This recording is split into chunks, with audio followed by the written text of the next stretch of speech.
we're going to be able to power our infernal war machine for weeks. Actually, Dave, it says a creature can carry up to its Constitution modifier number of coins without penalty. I think you should read the next section, Ted. Oh, an evil creature can carry as many soul coins as it wishes.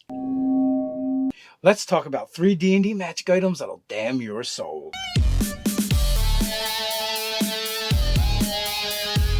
Welcome to Nerdarchy, for nerds by nerds. I'm Nerdarchy Dave, and as usual, I'm hanging out with this nerd.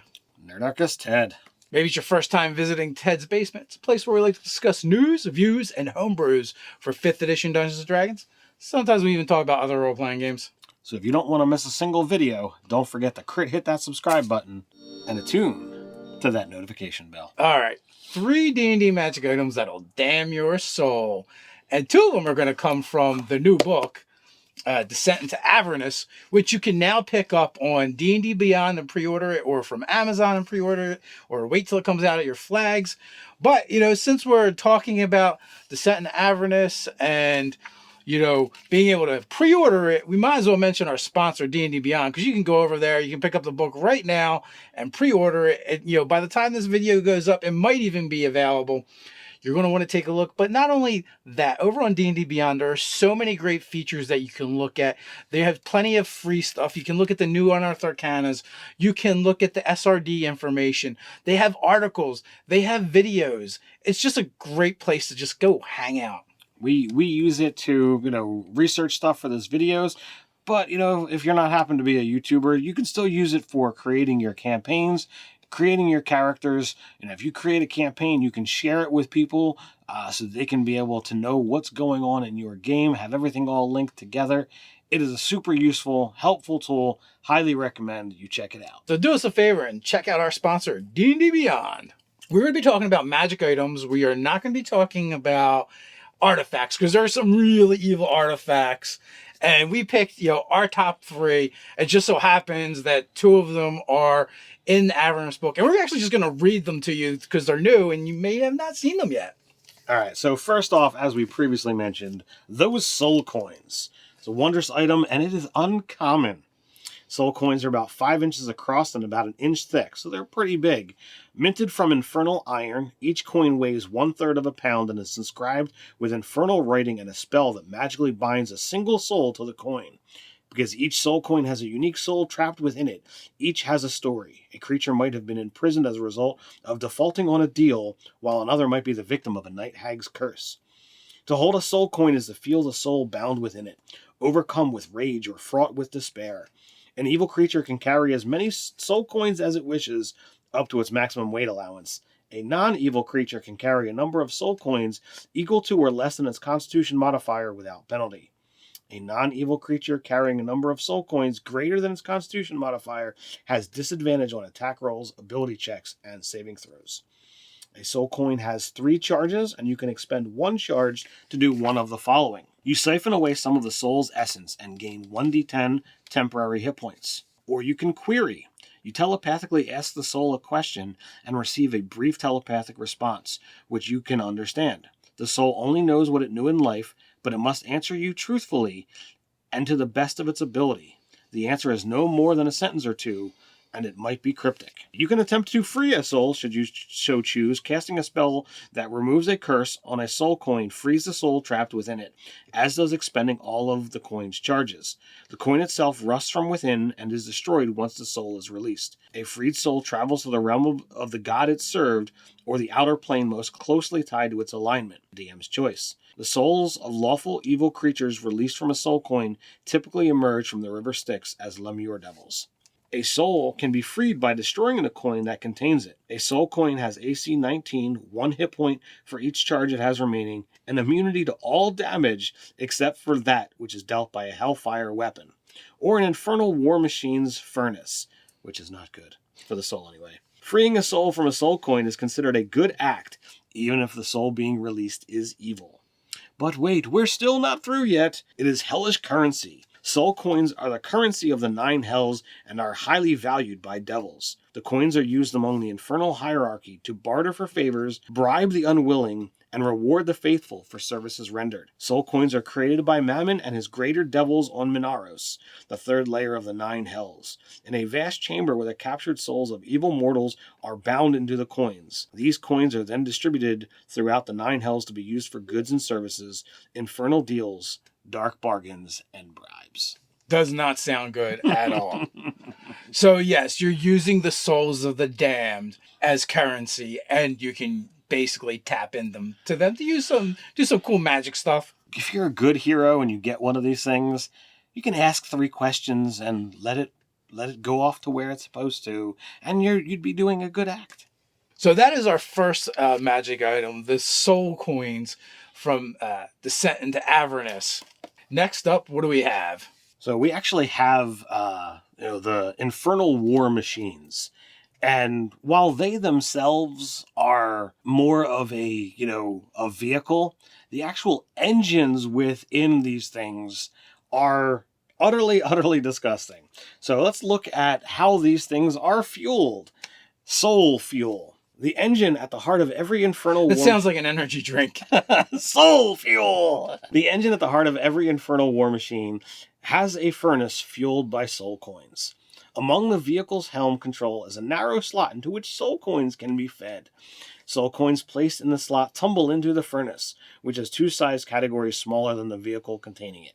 I don't know why that's there. It seems to be a very weird statement to me. An infernal war machine's furnace consumes a soul coin instantly, expending all the coin's remaining charges at once and destroying the coin in the process. The soul trapped in the coin becomes trapped in the furnace instead, powering the infernal war machine for a duration determined by how many charges the soul coin had when it was consumed. Basically, it's 1 day equal to the number of charges. If the soul is still trapped in the furnace when the duration ends, the soul is destroyed. Not even divine intervention can restore a soul destroyed in this manner. Regardless of its size, a furnace can hold any number of souls, their screams of anguish audible out to a range of 60 feet. Each new soul fed to the furnace adds more fuel to the vehicle, allowing it to run long. So that makes me kind of think of like a cruiser, bikes, motorcycles. It's all about the how loud they are, especially like the Harley. It's no different for an infernal war machine. That's true. But instead of the revving of an engine, it's the screams of the damned.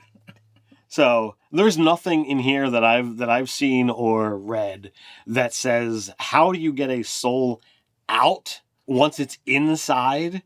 Because you're on a clock at that point in time. Like once that duration goes, that soul is gone, that soul is destroyed, and the gods themselves cannot go in and save it. I would say maybe a wish could free it before the duration ends, but afterwards, all bets are off. That damned soul is damned no more because it's utterly obliterated. It is obliterated. Don't pass go. Don't collect $200. You're gone. Don't get your soul back, as the case may be. Infernal war machines will definitely damn your soul and worse. So last but not least, we have Black Razor. Now, I'm just going to pull it up on D&D Beyond because it's so easy. It's in the DMG. This is a legendary weapon. It's a great sword and it requires attunement from a creature that is not of non-lawful alignment. Now, I feel like Black Razor is probably borderline artifact. It is super strong. It is a +3 to attack and damage. And it has quite a few properties to it. It has been in the game of Dungeons and Dragons since nearly the beginning. It is... at this point, it is a staple of the game. It has Devour Soul. Whenever you use it to reduce a creature to 0 hit points, the sword slays the creature and devours its soul. Unless it is a construct or undead, a creature whose soul has been devoured by Black Razor can be restored to life only by a wish spell at this point. Only the most powerful of magics. And really, literally, that means no divine magic can actually restore it. Because only a wish store will do it. But on the plus side, when it devours a soul, Black Razor grants you temporary hit points equal to the slain creature's hit point maximum. Nice. These hit points fade after 24 hours. So if you just want to keep those temporary hit points rolling, just keep murdering things. And the more hit points they have, the more temporary hit points you're going to get. But not only that, as long as you have them, you have advantage on attack rolls, saving throws, and ability checks. So devouring souls is really good for the wielder of Black Razor. I wouldn't say it's a good deed, though. If you hit an undead with the weapon, you take die 10 necrotic damage. The target regains die 10 hit points. So if you want to heal your undead allies and take the damage yourself, you can. Maybe feed it those temporary hit points that you've already gotten. But I warn you, there's a drawback. If you do this and it happens to reduce you to 0 hit points, Black Razor then devours your soul. Just the little things.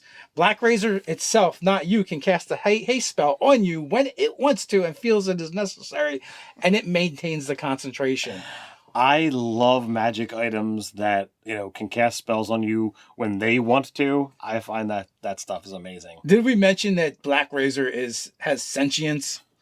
It can speak, it has telepathy, it has dark vision. It's super powerful. So the personality of Black Razor.